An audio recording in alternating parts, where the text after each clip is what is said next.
So in this video I'll be looking at SEC 2016 Even Cert Higher Level Maths Paper 1 Question 6. It's asked us to differentiate the function 2x plus 4 to the power of 2 from first principles with respect to x. Now, if this is our f of x, it's strange that it's a bracket squared. The only thing that they can ask you to differentiate through first principles is a linear or a quadratic. So I would suggest, first of all, multiplying out the bracket as I've done there. 2x by 2x is 4x squared, 2x by 4 is 8x, 4 by 2x is 8x, which gives us the 16x in the middle, and 4 by 4 is 16. Also important that you write down your first principles formula there. That'll get you at least 2 of the marks. So it's a 10-mark question. That's going to get you 2 of the marks there. In our f of x, we should identify where we're going to sub in our x plus h. So that's why I put red brackets around where there's an x, because that's where I'm going to put in my x plus h to get f of x. And I slowly multiply that out. So x plus h squared, giving us our x squared plus 2x h plus h squared. And then the 16 by x and 16 by h to give us the 16x plus 16h. Next is just to continue simplifying it out. Okay, then into my blue box up here, I'm going to sub in my f of x plus h. So that's this entire thing, f of x plus h.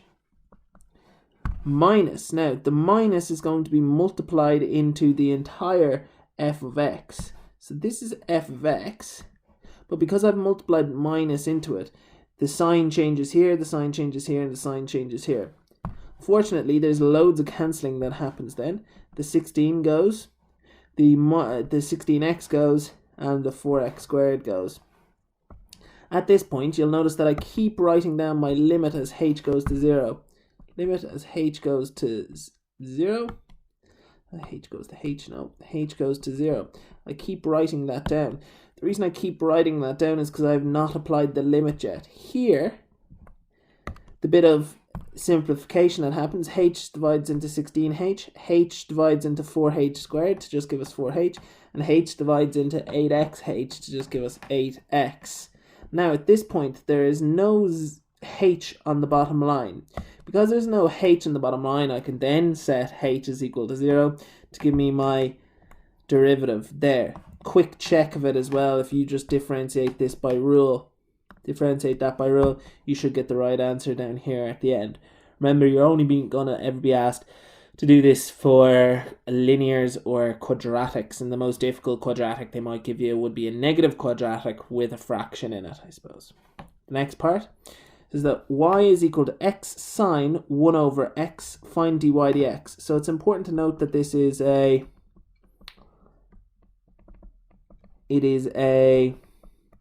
product rule because there are two expressions being multiplied together.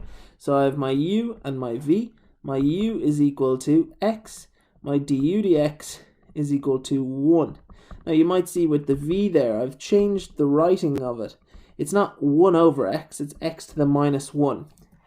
The reason for that is because when differentiating trigonometry, there's 3 steps to differentiating trigonometry.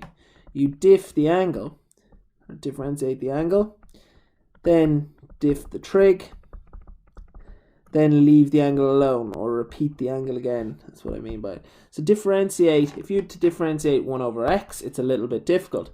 But if you had to differentiate the x to the minus 1, that's really easy. Okay, differentiate that's really easy. You're getting minus 1 x to the, reduce the power, so it becomes minus 2. Differentiate sine, it goes to cos, and then leave the angle alone, x to the minus 1. Okay, and now we're going y is equal to u dv dx plus v du dx. Y is equal to dy dx. Dy dx is equal to x minus 1 x to the minus 2 cos x to the minus 1 plus v, which is sine x to the minus 1 by du, which is 1. We need to multiply this out then. So dy dx is equal to x minus 1 over x squared cos 1 over x plus sine 1 over x as well. Continue multiplying this out. Dy dx is equal to, well, it's x over 1 here, isn't it? X over 1. So what you'd end up with would be minus 1 over x, because the x here cancels with the square. So minus 1 over x cos 1 over x plus sine 1 over x, and you could leave it like that. It just asked us for dy dx.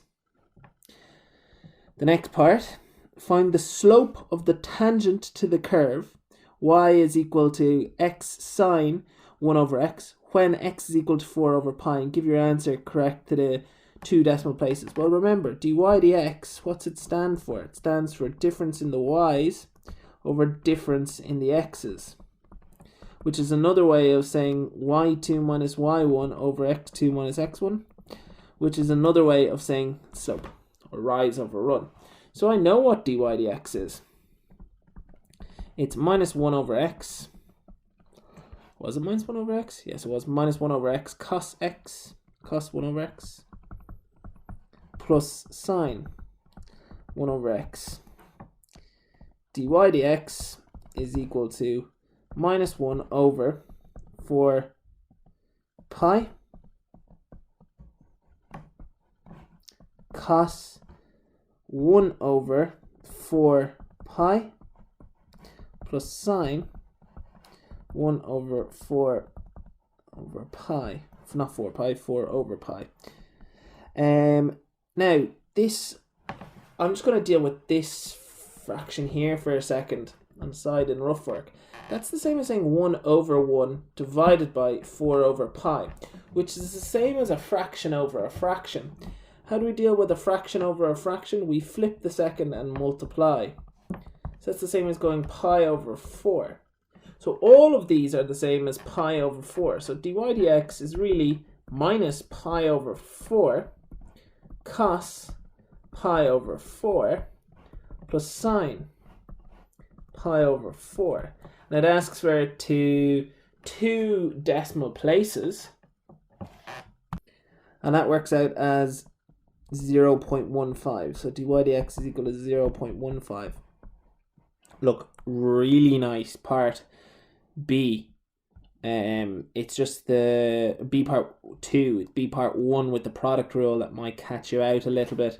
In particular, this rewriting it as x to the minus 1. In general, lovely question for B. The marking scheme for A, as I said, is a 10 marker, and a marking scheme for B, interesting. Answers not from first principles, merit 0 marks, and omission of the limit sign penalized once only. So you're not going to get full marks if you leave out the limit sign. 15 marks then for B part 1 and part 2. So really nice question there. You should be definitely able to pick up the 15 marks. Hopefully you found the video useful.